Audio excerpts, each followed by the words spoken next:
to the top, stand and raise your right hand, please. Do you swear to tell the truth, the whole truth, and nothing but the truth, so help you God? I do. You may be seated.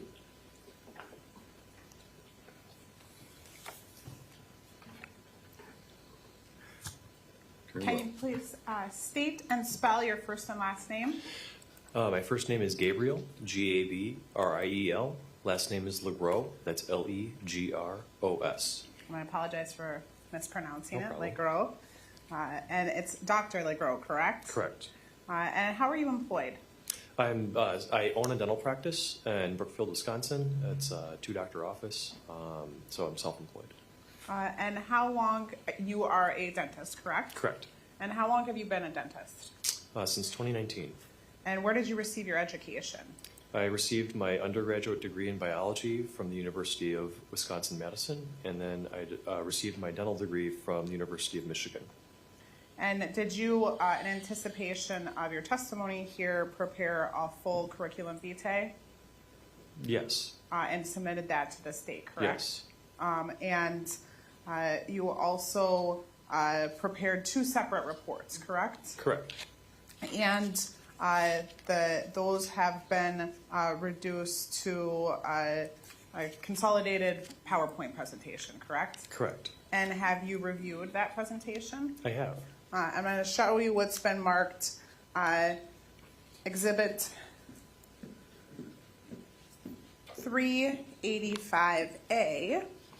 If you could just look through that and confirm that that is documents that you have prepared.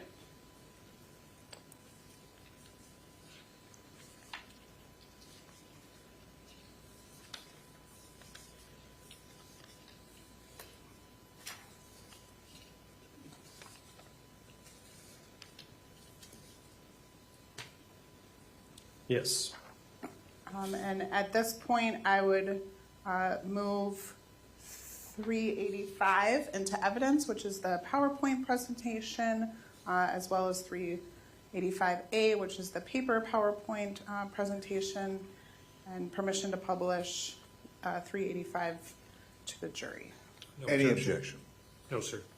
They will be received and can be published.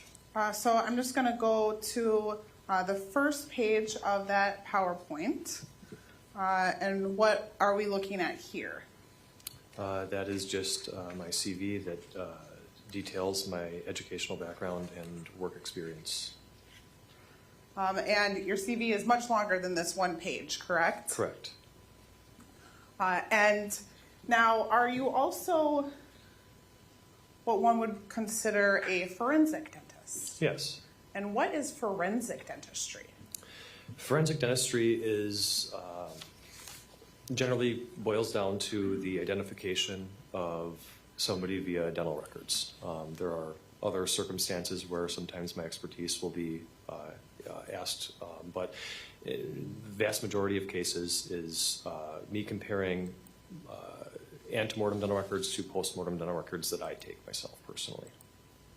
With the antemortems, being obtained from a dental practice, dental office. And what, did you receive some special education for that, or what type of training goes into becoming a forensic dentist? To become a forensic dentist, you typically need to have a relationship with law enforcement or an existing forensic dentist and work with them. There's no official education that you can attend aside from going to dental school. You can go for board licensure in forensic odontology. That's a bit more rare, but for many forensic dentists, it's something where they correspond and work with local law enforcement to assist. And in my case, I worked with 2 board licensed forensic odontologists, Dr. Gary Berman out of Wayne County in Detroit while I was in dental school. I'm sorry, Dr. Bertman, could you spell his last name for me? Berman, and it would be under internship experience from 2016 to 2019 on page 1 of that CV. And then when I moved back to Wisconsin in 2019, I shadowed and worked with Dr. Don Simley and shadowed many cases with him. And Simile is also Correct. on there. Listed underneath Dr. Gary Berman. And that's Simley, is that correct? Correct. And now, do you basically work on your own as a forensic dentist? Correct. And do you consult with law enforcement here in the state of Wisconsin? Yes. Say, in the past 5 years, approximately how many cases do you think you've consulted on?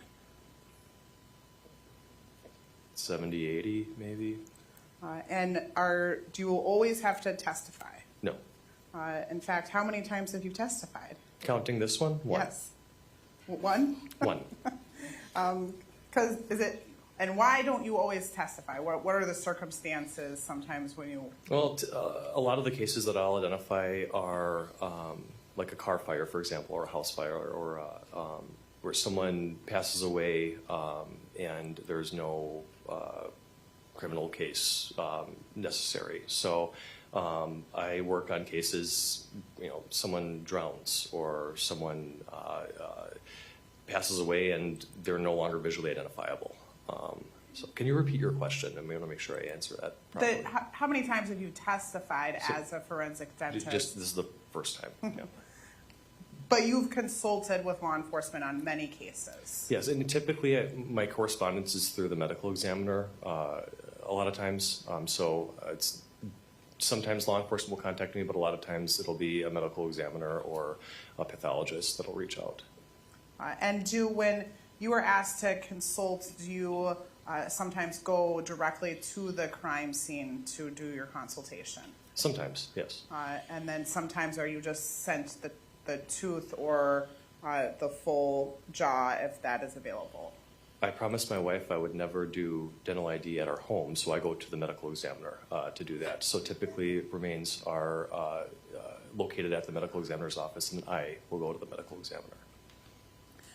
Direct you to a scene that occurred in Dodge County in June of 2024. So I think starting on June 26th of 2024, were you contacted by the medical examiner's office in a case in Dodge County? Yes. And did you actually go to the scene in that case? I did. And while on scene, do you remember the approximate location of that scene? I just recall it being, I believe, in Red Granite, I think. Is it in Kleiman, Wisconsin, on Wood Kleiman. Road? I with my ADHD, I don't have a great sense of direction, but I do remember the burn pit, and I remember a doghouse next to the burn pit in the backyard. And were there any teeth located on scene when you were present? No. Were you later advised that they had located a tooth on scene? Yes. And were you sent that tooth? I was not sent the tooth directly. I came to here, or the medical examiner's office, I think, right next door, and that's where I examined the tooth. So I'm going to show you some pictures that have been previously marked. So Exhibit 47, 48, and 49. And I'm just going to show this to the jury first. They have already seen this, but it was earlier this week, and so I just want to make sure that they remember. And so this is Exhibit 47. This would be what the tooth looked like in the dirt. You would not have observed this, correct? No. But then I'm going to show you 48 and 49. Is this about what the tooth looked like when you received it? Yes. So again, we're going to go old-fashioned showing of photos of the jury, just walking right by them. We've previously seen these earlier this week on the overhead. So you get this tooth. Well, you come to Dodge County to look at this tooth. What do you do then? So the first thing I will do is, first we obtain, if we have a suspected identification or a person who the tooth belonged to, we obtain those dental records. And in this case, dental records were obtained from Polished Smiles Dental in Watertown, Wisconsin. And the first thing I do is just look at the antemortem records and look for notable signs of anatomy or any fillings or restorations. And then when I'm examining the tooth postmortem, I will, before I clean anything off, I'll generally take a radiograph of that tooth and line up anatomical features based upon the antemortem radiographs. And then generally after that, I will clean off any soot or any debris off of the tooth with a toothbrush and water. So first, you said antemortem and postmortem. Can you just tell me first, what does that mean, antemortem? Antemortem means before death, postmortem after death. So any antemortem radiographs would be obtained by the dental office for the decedent or the person who passed away, and then all postmortem radiographs are obtained by me personally. And the dental office records, do you personally obtain those or somebody else? No, law enforcement will generally obtain those, or the medical examiner will correspond with them. In some cases, if the office is having difficulty getting or downloading the proper resolution, I will sometimes jump on a phone call and kind of explain to them what I need in terms of records, but generally I do not correspond with the office. And then what does that mean, a radiograph? Radiograph is an x-ray. Okay. Is that the same as when we go to the dentist and get x-rays of our teeth, or is it a little bit different? Yeah, it's the same thing. There are two major types of dental radiographs. There are panoramic x-rays, the type that spins around your head. You can kind of see the whole jaw from a bird's eye view.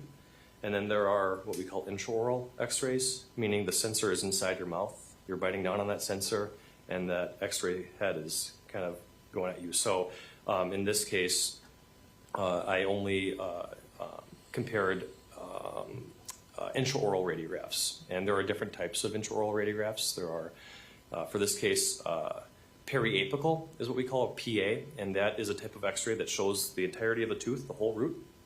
And then there are bite wings, which we use to screen for decay, where you kind of bite down on the sensor and you see both the upper and lower teeth in one image. So I'm going to go to now slide 2 of Exhibit 385. What are we looking at here? This is the cover letter for the first report that I wrote when I examined tooth number 15, which is an upper left second molar, back tooth. So we'll just zoom in just a little bit on this, and this letter tells us a couple things. It tells us first how many radiographs were taken, correct? The total post-mortem radiographs. And how many post-mortem radiographs did you take in this case? In this case, 28. And then you testified to it already, but this letter tells us where we obtained the dental records from, correct? Correct. And then you note in the letter who you obtained the dental records of.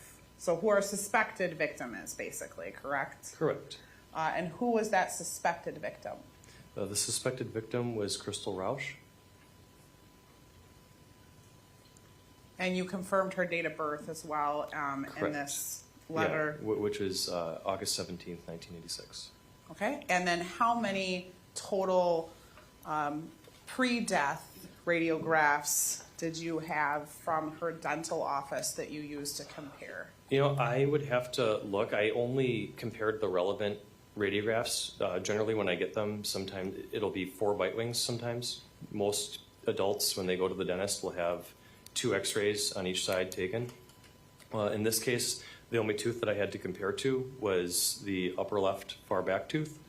So for this report, I was only comparing 3 images. So I couldn't tell you how many exactly I got from the office 2 years ago, but the relevant antemortem images were 3 of them, which are all detailed here.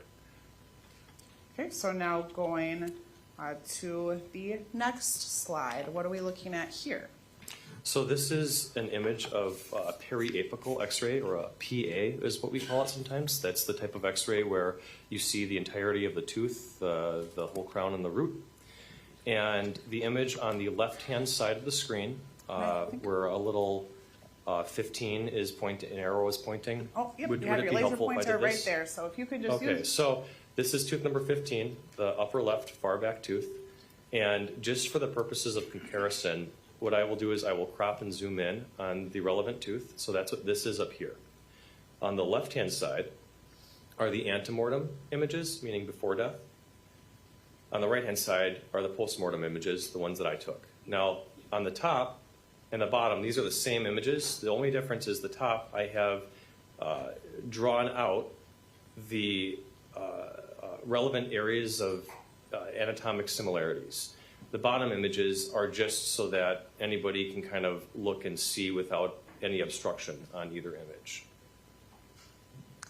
So when you looked at the antemortem image and the postmortem image, were you able to determine whether or not that was the same tooth? Yes, it is my professional opinion that this is the same tooth, both antemortem and postmortem.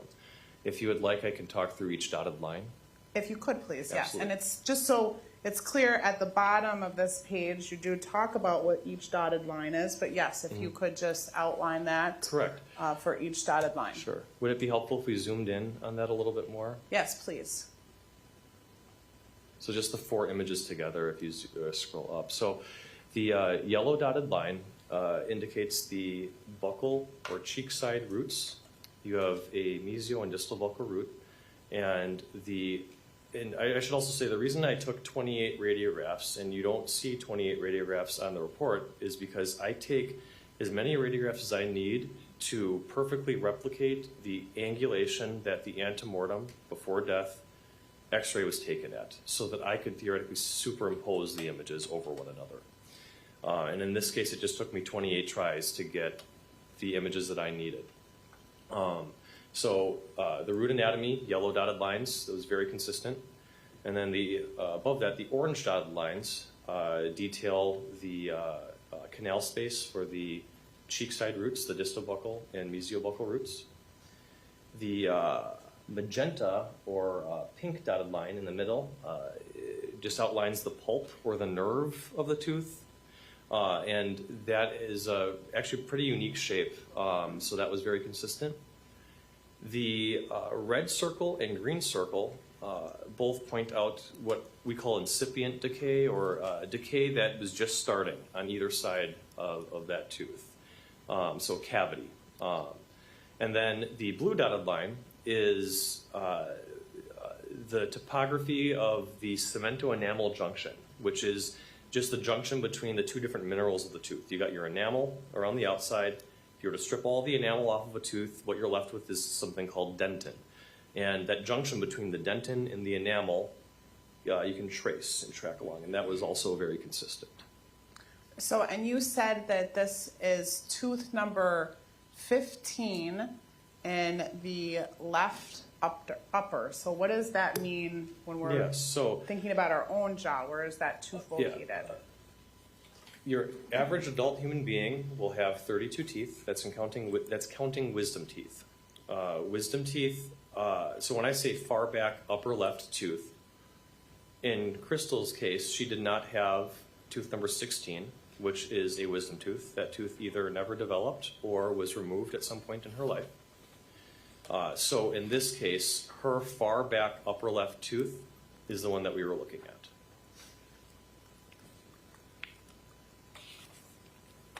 Now going to the next slide on your presentation, what are we looking at here?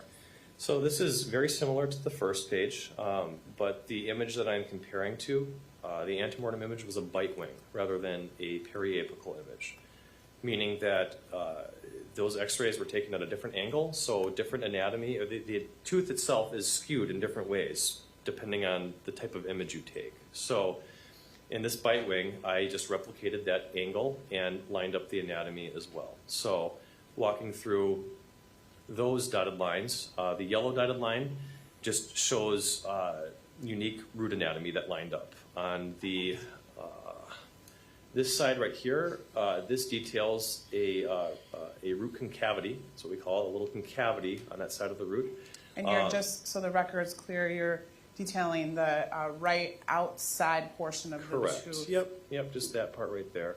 And then again, similar to the, and I should also mention, the x-rays that were taken antemortem, these are what we call phosphorus plate x-rays. It's a slightly different style of x-ray.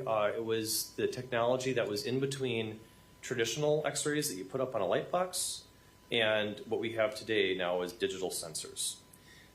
Same proportions and everything. My images may just look like a little bit of a higher resolution. That's just because I'm using a digital sensor rather than a phosphorus plate, which is a little older technology, but same thing. The pulp, very similar. That's the pink dotted outline. And then it's hard, because this is a phosphorus plate, to make out the same detail on the digital x-ray, but you can make out that disto-buccal canal space, which is the orange dotted line right there. And then similar to the last image, the cemento-enamel junction, which is the blue dotted line, very consistent. And then you can still make out that proximal decay, which is the red circle. And then lastly, the occlusal anatomy, so the top biting surface. Occlusal means just the biting surface of the tooth where you mash food. That you could line up the cheek side and tongue side cusps very consistently there. Now, moving on to the next slide. What are we looking at here? So this is just the second bite wing that was taken. So generally, when you have a bite wing, or two bite wings on each side, one's a little bit further forward, one's a little bit further back.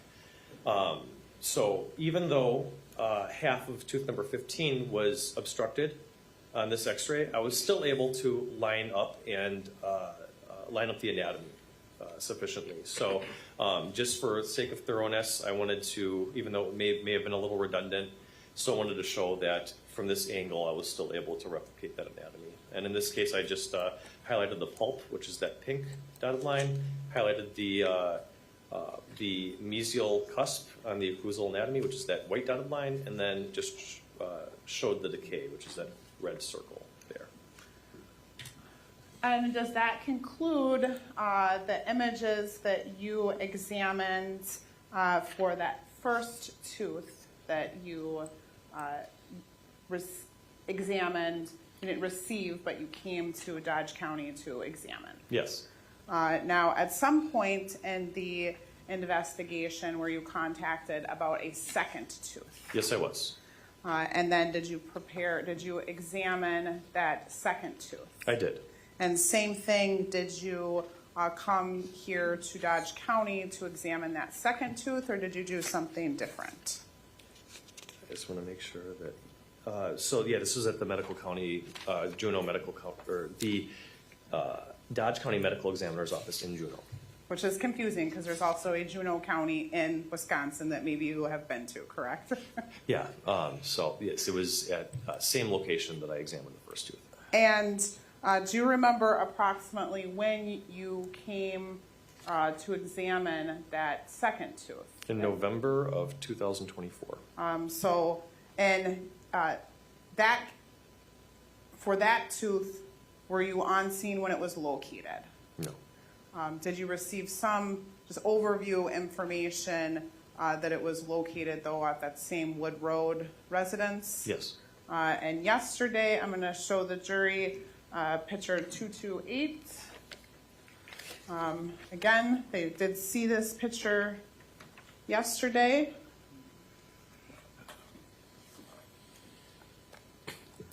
But I will show it to you. That's picture 228. And does that appear consistent with the tooth that you examined at the Dodge County Medical Examiner's Office? Yes. And obviously 228, it's surrounded by leaves. You would not have received it in that manner, correct? No, I only saw it once it was at the office. Now going to the next slide here, what are we looking at here? That's just the cover letter for my the second report that I wrote, just kind of detailing the second tooth that was found. And now the highlighted portion, tell us what you're advising of in this highlighted portion. Yeah, so this tooth, when it was located, did not have the root anatomy for it, so there were less points of comparison for me.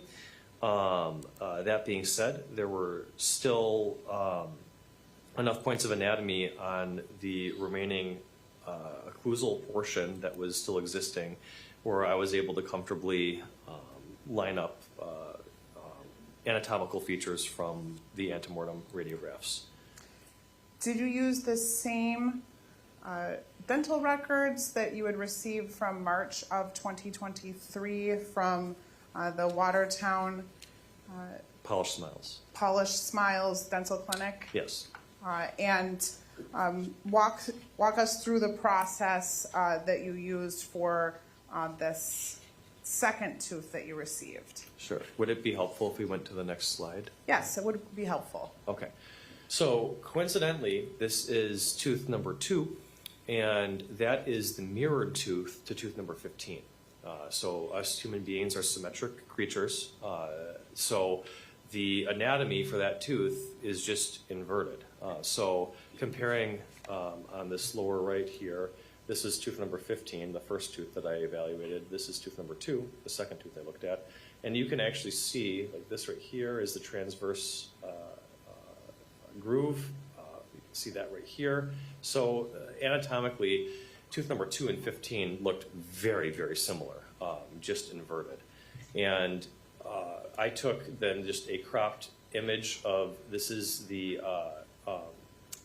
antemortem radiograph that was taken. And I'm sorry if it's a little confusing. The other report had my image on the right-hand side. So the postmortem was on the right-hand side on the other report. And this one, I had it flipped around, so I apologize for that. But this is the image that I took, and as you can see, there's no root structure on this tooth. However, I was able to point out and see consistencies within the cemento-enamel junction and then the occlusal anatomy. And that combined with the first report, enough points of comparison for me to feel comfortable stating that this tooth belonged to Crystal Rasch. And can you just tell me a little bit more what you mean by mirrored tooth? Where would that be located in the jaw? Yeah, so mirrored tooth. So if tooth number 15 for Crystal was her far back upper left tooth, tooth number 2, assuming she didn't have the wisdom tooth there, would be the far back upper right tooth. Okay. So just the opposite side, same tooth. Got it. And then did you do any other analysis on that tooth, or would that conclude the analysis that you did on this tooth because of the fact there was no root structure? Yeah, that would conclude my analysis for this tooth. I have no further questions. Thank you. Cross. Good morning, doctor. Right.